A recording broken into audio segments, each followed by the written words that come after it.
Are we live? What up, world? It's so good to be live with you guys again. Well, the FBI has made an arrest in regards to the big lie. Again, the big lie being the media's lie to you guys that election shenanigans are not capable of happening, that they didn't happen, that there is perfection in elections. Well, then how did the FBI just make an arrest in regards to this?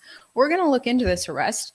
We're also going to talk about credit card companies now helping to spy on gun purchases and what this potentially means for your liberties.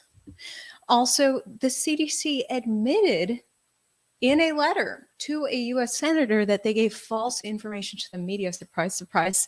And trying to squeeze all this into my show, Twitter's whistleblower testifying before lawmakers today on that the company creates its own vulnerabilities. Your personal information, including your exact location, is vulnerable if you're a Twitter user. Kind of freaky for me as well. Okay, so let's jump into it. First and foremost, shout out to the sponsor of my coverage. Well, if you're looking for love in the dating market, is love about looks? I feel like love is about looks initially, and then you fall in love with each other's hearts. Anyway, at the beginning, when it's all about looks, you got to look good, and that's why I've turned to this amazing face serum. It helps reduce the typical signs of aging, like dark spots, sagging skin, crow's feet. Tens of thousands of Americans credit this serum with giving them their life back with smoother, firmer, younger looking skin. Get the younger looking skin that you know you deserve by trying this amazing product. This serum is notorious for selling out due to the high demand. It's true. If you order now, you'll get 38% off, free shipping, and a 60-day money-back guarantee. So nothing to lose. Link down below, glowwithivory.com. One of my viewers, shout out to the viewer who emailed me about Glow with Ivory today. You're asking about the collagen powder. It gets confusing because both are great for anti-aging, but the collagen is actually healthwithivory.com. glowwithivory.com. You get this face serum.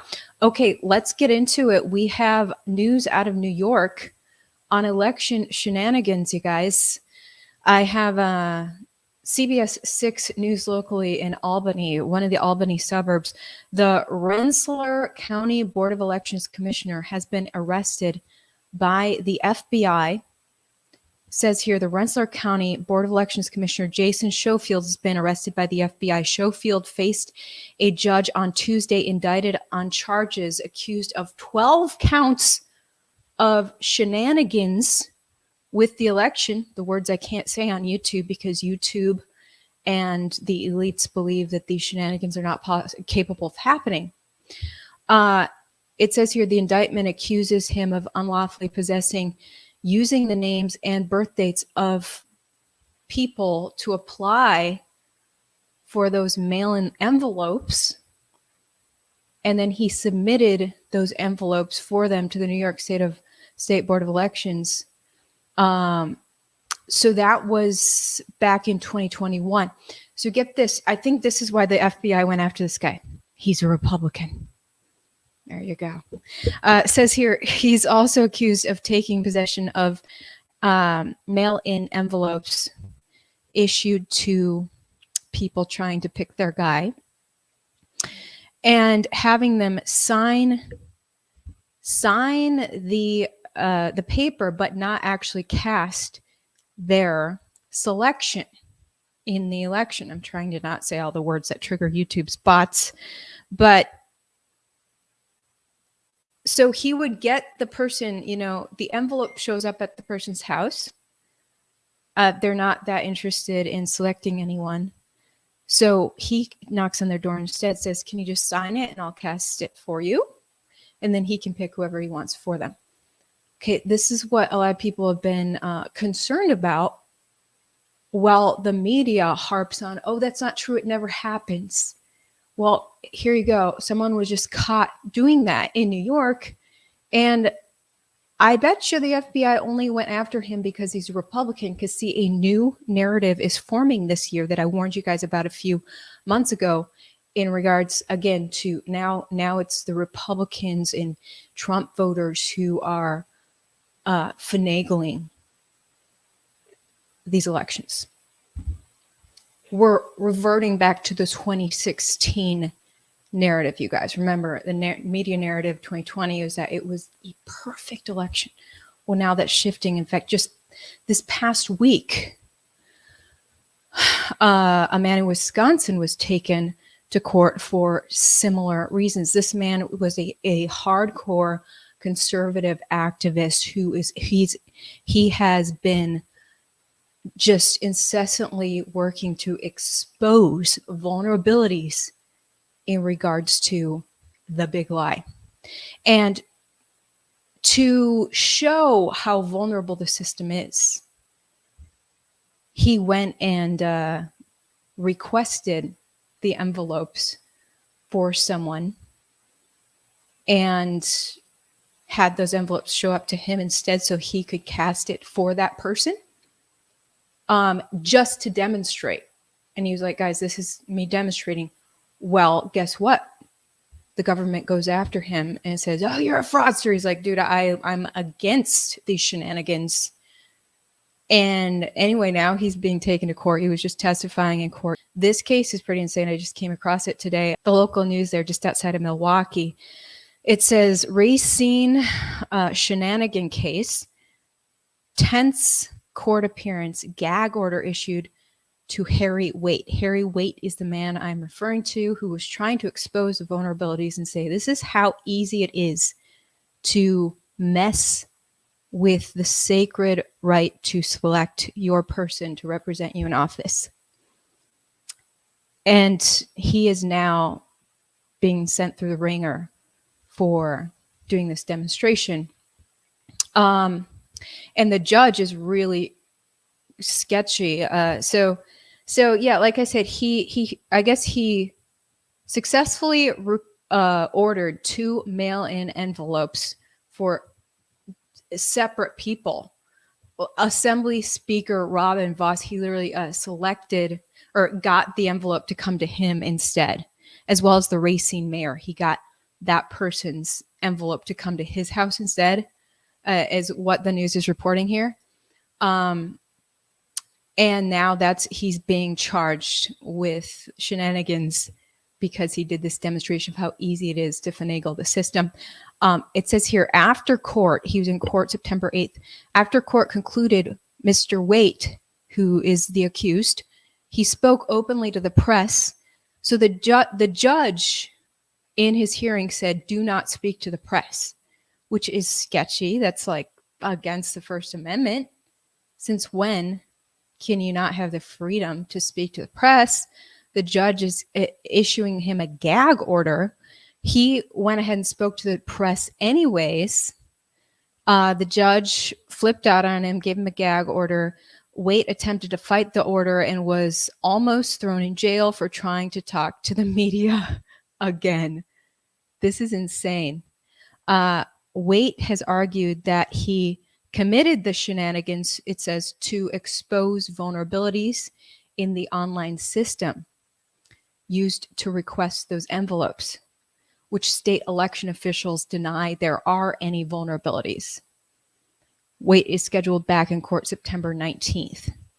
Insane. So the only people that we are seeing arrested by the establishment are right-wingers. We're seeing those arrests happen now. And that is to paint a new narrative. Like I said, this man who is going through court accused of these shenanigans, well, simply trying to call them out in Wisconsin. He's been an activist against the shenanigans, and he's got his whole website called Hot Government, that stands for Honest, Open, and Transparent Government. I have linked his site down below.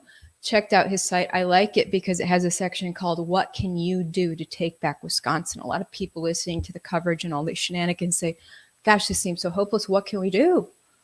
I'm tired of just hearing that. Can I do something? Yeah, he has a whole list of things that you can do, which I'll get to. But a couple months ago, I brought up the new narrative forming after reading a Washington Post article after the cybersecurity, the federal agency, Cybersecurity and Infrastructure Security Agency, did a thorough investigation of the most notorious machines that start with a D and determined they are really manipulatable. You can mess with them, exactly as Sidney Powell explained. So federal agency comes out saying this. Washington Post covers it and says, okay, so a federal agency is saying that these machines have issues, but there's no evidence that those issues were ever harnessed in the 2020 election. So Washington Post goes on to say, quote, there's also a heightened threat, though, of malicious insiders, mostly adherents of Trump's lies, who work in election offices and might have an easier time exploiting some of the machine vulnerabilities that would be far more difficult for an outsider. So there you go. Literally, not only did a federal agency investigate and confirm that these machines are so manipulatable, that's why the state of Texas banned this entire machine company that starts with a D. Back in 2019, Texas said we will not have these, because the Secretary of State's office sent investigators to look at the machines to decide whether they'd allow them in Texas. And they said, no, we know how to we can see how to manipulate these. We're not going to allow these. So Washington Post is just taking that information and saying, all right, so now Trump adherents are going to take this info about the rigability and they're going to do it for 2022 and 2024. They're already shaping this narrative because there's talk of a big red wave. They're already shaping the narrative saying, prepping to say if there is a red wave, it's going to be because Trump adherents committed shenanigans. Interesting stuff.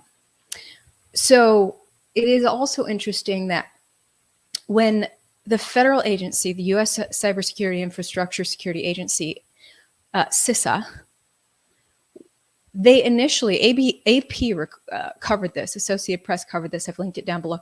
Now, they put out an initial advisory to election workers on the weaknesses with these machines. I am specifically talking about ImageCast X. It is a touchscreen machine. And when you select your guy, it prints out a paper that has who you selected, but it also just has a QR code on there. And a machine that then counts everything simply counts the QR codes. The federal agency investigating this said it is very easy to I can't say the R word, to finagle the system so that the info contained in that QR code can be manipulated to say something else. So you actually end up picking a different person than you went to the poll place to pick. So in their initial advisory, they said it is a bad idea to use that QR code system with these D machines. And when they put out the final version of their advisory, they did not recommend getting rid of the QR codes or barcodes. They're called either or. So it was initially a researcher from University of Michigan computer scientist J. Alex Halderman was an expert witness in researched these flaws. And he came forward saying this is highly disappointing that this federal agency noted the big vulnerability with these QR codes, yet did not issue a final recommendation to not use the QR code, because you can apparently select an option on the machine to get rid of the QR code, so that you actually just have to read what the person actually selected.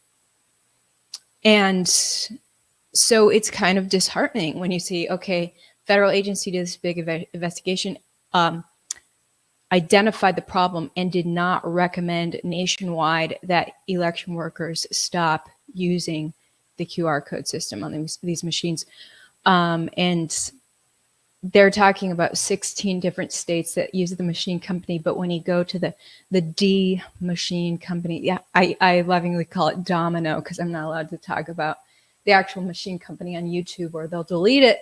But when you go to their website, they say that they've got their machines in 28 states. So that is a big concern for, for our sacred civic duty. So this man who is now being persecuted in court in Wisconsin for simply exposing the vulnerabilities that the Wisconsin Election Commission today says don't exist and isn't doing anything about. So he just exposed how easy it is to have someone else's envelope come to your house. And instead of the Wisconsin Election Commission fixing that, they're shipping him off to jail and not fixing the problem that he exposed. Interesting. Anyway, he's got the what can you do section, and I've linked it down below.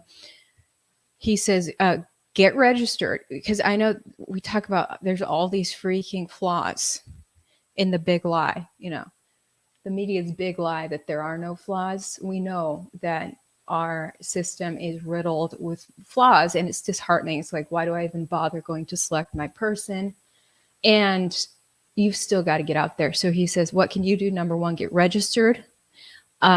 He's got information on how to go to participate in your civic duty. He's got a section on identify your elected officials, contact your elected officials, become a poll watcher or poll worker. Major key right there. He's got a section on run for office, endorsements, records on what these elected officials actually do in office, how to track a bill, and more resources. So a lot of good stuff in something called Patriot Toolbox. So check that out, you guys. Now I want to get to the credit card companies. Aren't they sweet? They are now helping to spy on people buying guns. What the heck is up? We've probably seen the viral video of federal agents coming to a man's house. His Ring doorbell captured it. They're, strongly asking to see his weapons. They say, yeah, you got flagged. We saw that you purchased multiple weapons. We just want to see that you indeed have them. And he was really blindsided. He ends up showing them his weapons, which they didn't have a warrant. They showed up without a warrant. And then we hear about the Amish. An Amish man just this summer got arrested for selling guns without license to do so, I guess. We are seeing a lot of shenanigans. Well, now, in regards to, why is our Second Amendment right? Your right to have that weapon shall not be infringed. It says right there in the Constitution. So why are they tracking it so closely and arresting people? One of the guys, an FBI whistleblower I interviewed on my show, Jeremy Brown, he exposed the FBI for trying to hire him to go undercover in a patriot group. And after he exposed them, released the audio, FBI finds a way to get him thrown in jail. And their way was that, he had unregistered guns. Well, guns are protected under the Second Amendment. What do you mean registered? The Second Amendment doesn't say anything about registered. Anyway, so the NRA today is slamming, according to CBS, quote, NRA slams push to track gun purchases with credit cards. The National Rifle Association is slamming the credit card industry's new effort to track gun purchases, describing the plan as, quote, creating a national registry of gun owners. The NRA is pushing back against the decision on Friday from the International Standards Organization, ISO, which sets rules across the financial services industry to create a new merchant category code for gun and ammunition retailers. ISO decision comes after mounting pressure on credit card companies by Democrats in Congress who favor use of such a code. Merchant category codes are 4-digit codes that describe the retailer where a purchase is made without detailing the specific item bought. These codes allow credit card issuers to track and restrict purchases, for instance, offering rewards credit cards that give bonus points for travel purchases or cash back on grocery spending. Now, supporters of the new code say that the effort will help flag suspicious firearm sales and reduce gun crime. Until now, credit card companies lump firearm dealers with other retail or sporting goods stores. So now it'll be flagged as exactly how much money you spent on guns if you're purchasing that gun on credit. So I guess you could avoid this by just purchasing the gun through cash.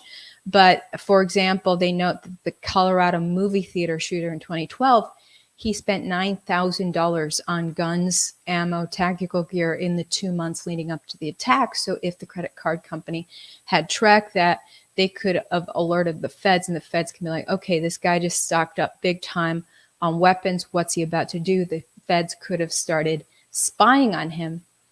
So, and then had a heads up before he committed that atrocity. That's the reasoning.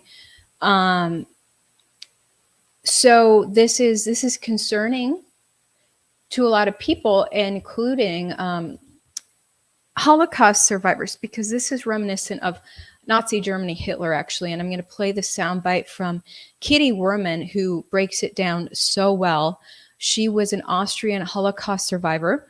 And let's just hear directly from Kitty, who says it best about how the government tracks guns, how the German government, how Hitler went in to track your guns before taking away your guns and then taking away all your freedom. Here's Kitty. We also had gun control. The government said that children were playing with guns, and we had hunting accidents, people accidentally shooting each other, and we had criminals again, murderers. The only way that they could track the murderer was by the serial number of the gun. So bring your gun to the police station, then we can register the serial number and we can track the criminal. And we thought that was a good idea. Mm-hmm. So gladly we did that. Not long afterwards, they said, no, it did not help. We could not track all the criminals. The best way to have no more crimes and no more people getting hurt, bring your guns to the police station, and they already know who had guns because we registered our guns. Keep your guns and buy more guns and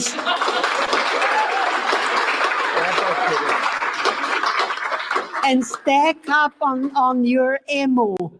A gun is no good if you don't have any ammo.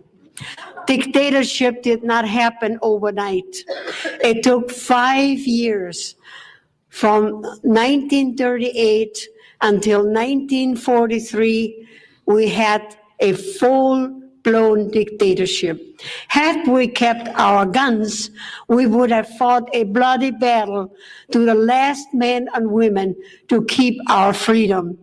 But we had no guns. A classic example is in Switzerland, it is law that everybody has to have a gun.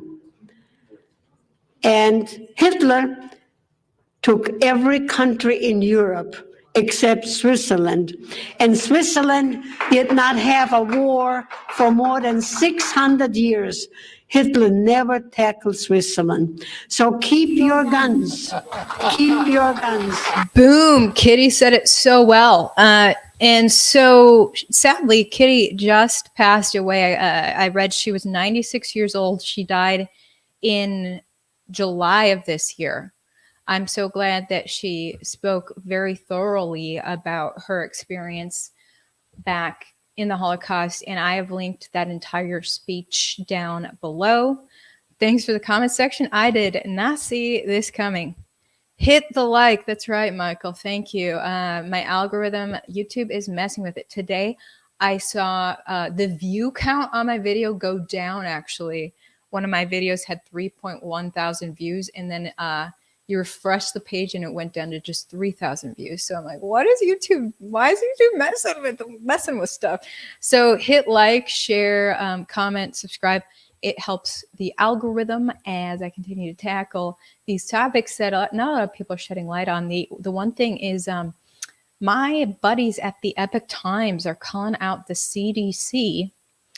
Let me take this off the screen now. So the CDC, turns out Epic Times caught the CDC in another lie. Surprise, surprise, with the help of Senator Ron Johnson. One of the, I feel like Senator Ron Johnson is the only U.S. senator or anyone in government who really cares about this new needle technology and looking at the strangely larger number of people compared to other needles who are having bad reactions. A lot of people having bad reactions. It seems right now that majority of people are doing fine health-wise, but there is a dramatically larger amount of people with bad reactions to this new needle technology compared to previous needles. Yet nobody in government wants to talk about it except for Senator Ron Johnson. So he, in addition to the Epic Times, are uncovering what the CDC has been up to about that in regards to, is the CDC tracking these bad reactions? So Epic Times has this headline, CDC director admits agency gave false information on the needle safety monitoring. So basically, there's something called proportional reporting ratio, PRR. And the basically, the Epic Times covered whether the CDC is looking at this data.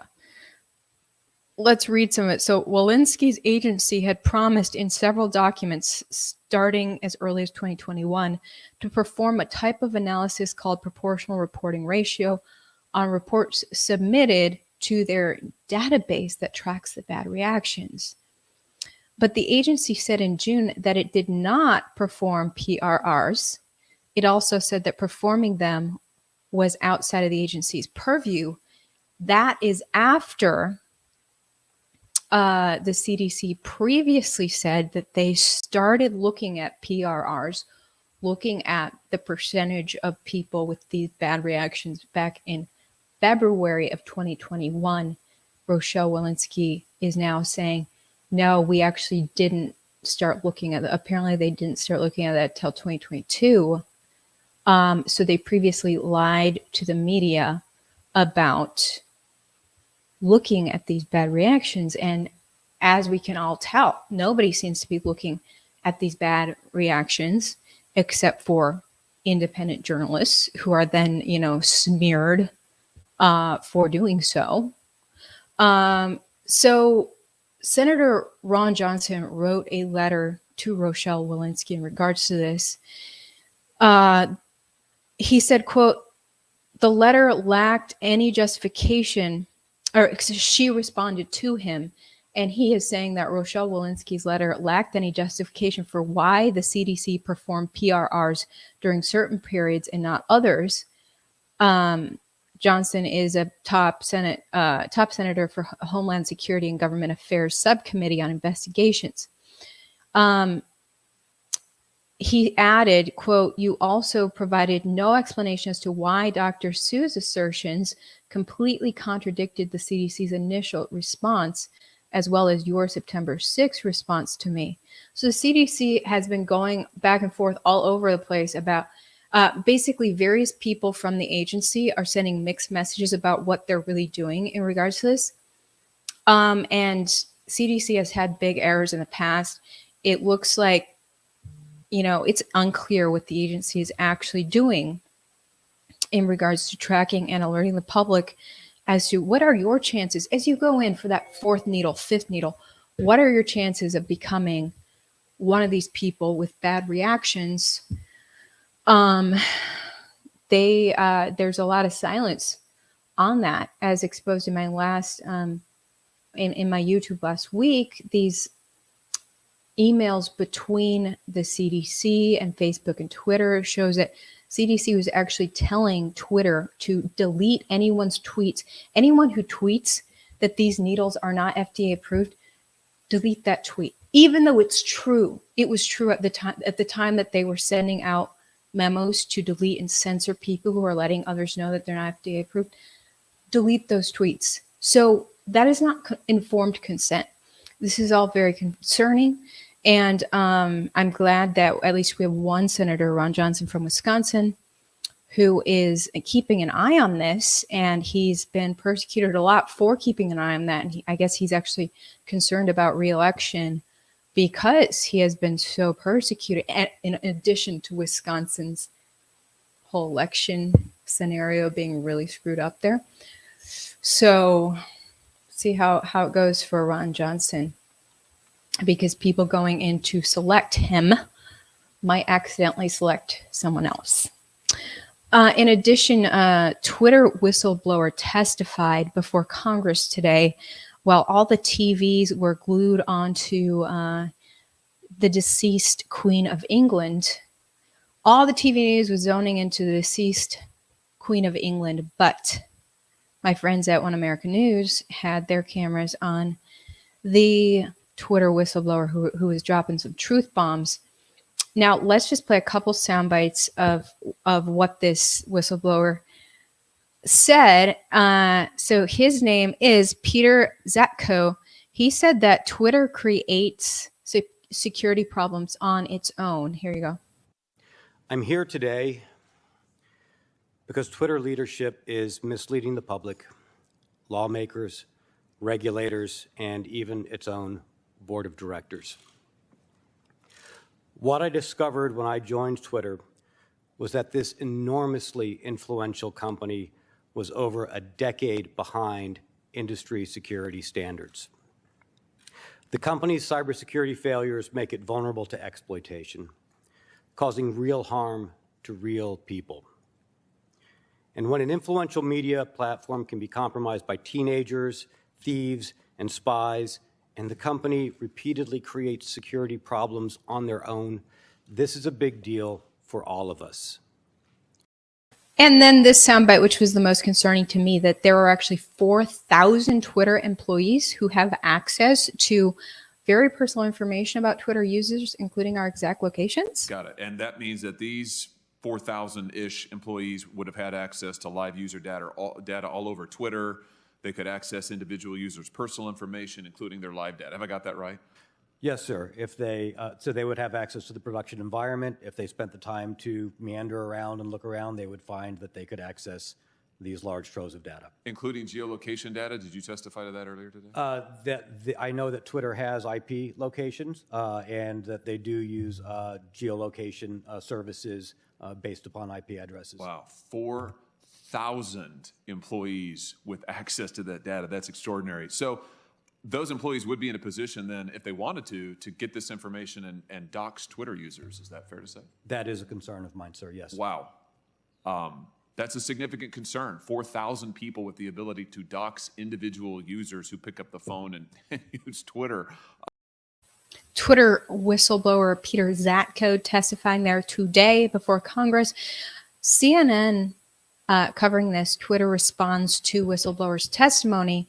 CNN reports Twitter on Tuesday afternoon responded to Zatko's testimony by reiterating a statement it made after his disclosure was initially made public. Twitter said, quote, "Today's hearing only confirms that Mr. Zatko's allegations are riddled with inconsistencies and inaccuracies," a Twitter spokesperson said in a statement to CNN.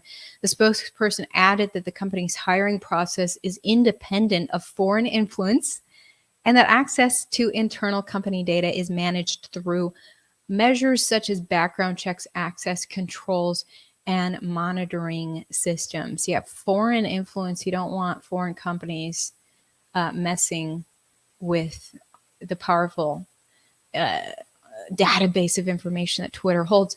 I have the full testimony linked down below in my description.